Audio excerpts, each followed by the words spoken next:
When I was 11, I picked stocks. I had the whole wrong idea. I was interested in watching stocks, and I thought stocks were things that went up and down, and I charted them. I read books on technical analysis. I read Edwards and McGee. I think that was the classic then. Hundreds and hundreds of pages. And I read that whole thing over and over again. I read everything. And I thought the first 8 years, I thought the important thing was to predict what a stock would do and predict the stock market. And then I read Ben Graham, when I was 19 or 20. And I realized that I was doing it exactly the wrong way, but it didn't hurt that I had that background and everything.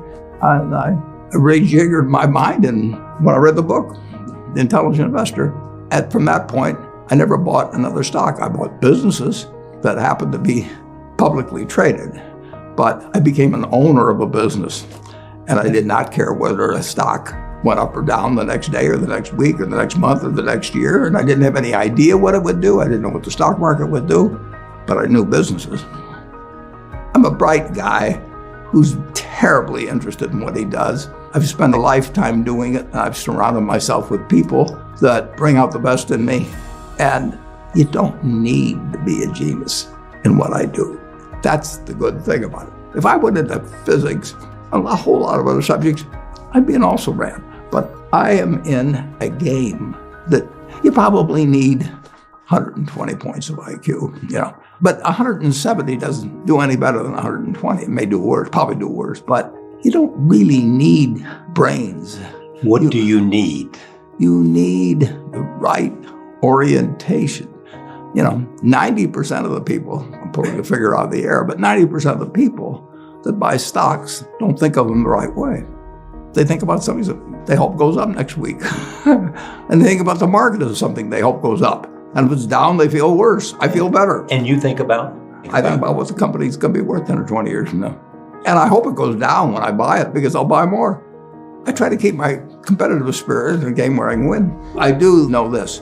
When I want to do something, I always want to do it big.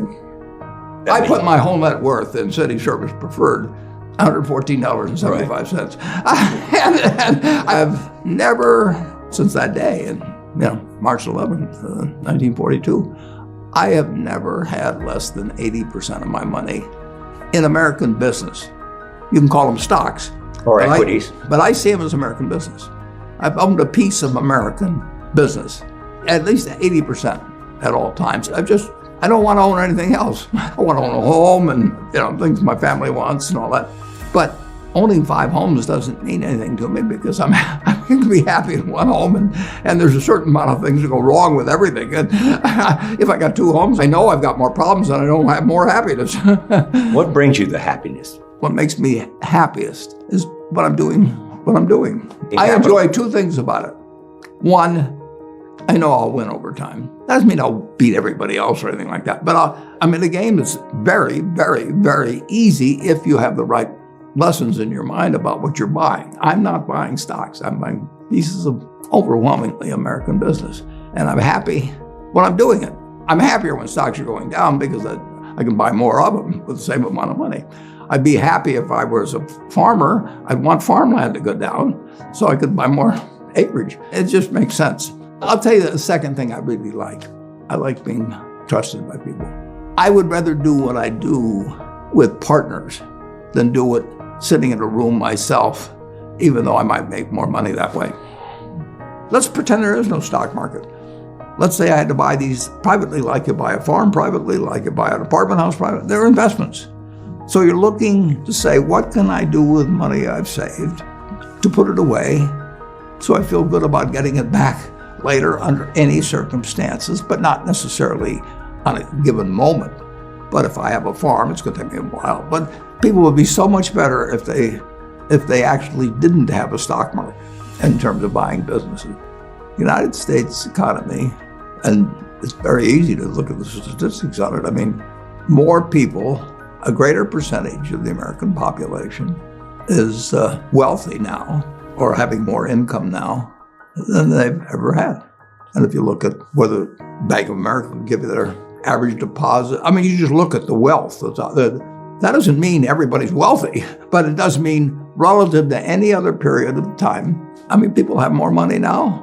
They get mortgages at lower rates than they've ever gotten. So if they want to buy a house or something, right today, you live in an environment where the bottom 2% in terms of income in the United States, the bottom 5%, and for sure the top 1%, all live better than John D. Rockefeller was living when I was 6 years old. John D. Rockefeller was the richest man in the world.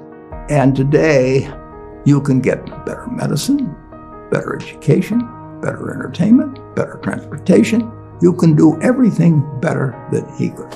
It's astounding. That's in my lifetime.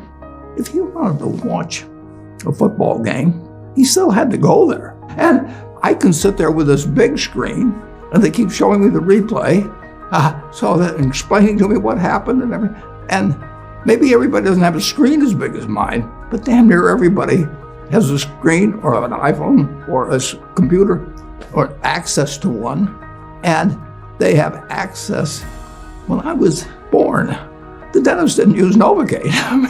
So there has been progress, obviously. Oh! And nowhere more than in the United States. There's no country that's done what our country's done. If you go back 3 of my lifetimes, you're looking at less than 1% of the world's population, closer to half of 1%, are sitting in this land.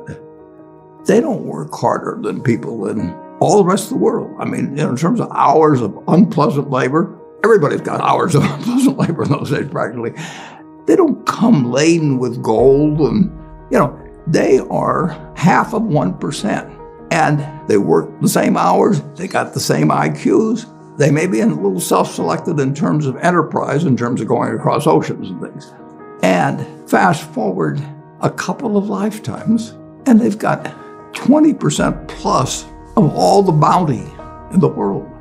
I mean, that is something that has worked like nothing. Just imagine that.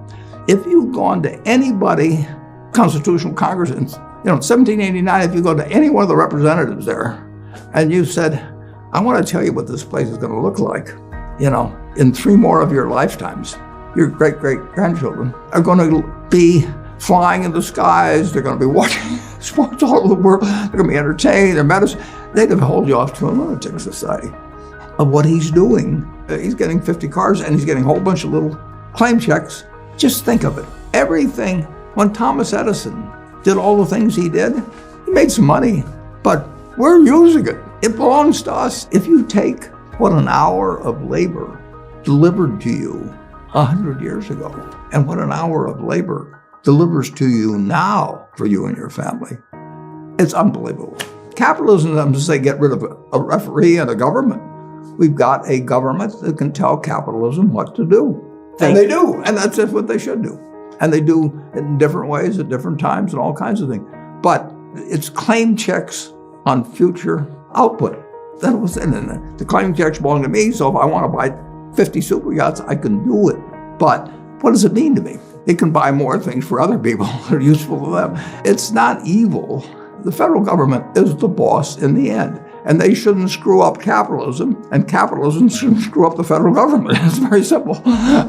It's evolving, always. We started in 1789. We had business, and it's gotten far, far, far, unbelievably more productive for people. And the only thing it can do with what it produces is give it to other people. It isn't like the 50 richest guys in the country can say, I'm just going to eat everything.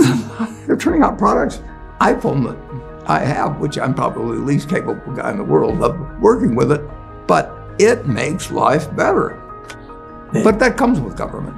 So far, we've got the best system. We've got a better system than we used to have, and we'll have a better system 50 years from now. Why are you so sure? Well, I've seen 91 years of it. I've never seen a period where I didn't believe that. Not every aspect. We can go backwards in some. No, it's not. But it's unbelievable what has happened. I mean, just think of it. We've had a civil war. We've had a Great Depression. We've had all these things. Pandemics. Yeah, I'll guarantee you we'll have something, next year and the year after and the year after. But in a herky-jerky but dramatic manner, business moves forward, government moves forward, more important, people move forward. I mean, I am happy to tell people that the same thing I've told them before, but it's They'll never get the message, most of them, but a few do, that the most, best thing to do if you want to invest for the long term His index. and it's the S&P 500 index. Right. And what's happened, of course, is that organizations like to grow. So they set up indexes on different industries, different countries. And as soon as you do that, you're violating basically what Jack Bogle said. He says you don't know enough to pick the right businesses, which means you don't know enough to pick the right countries, you know enough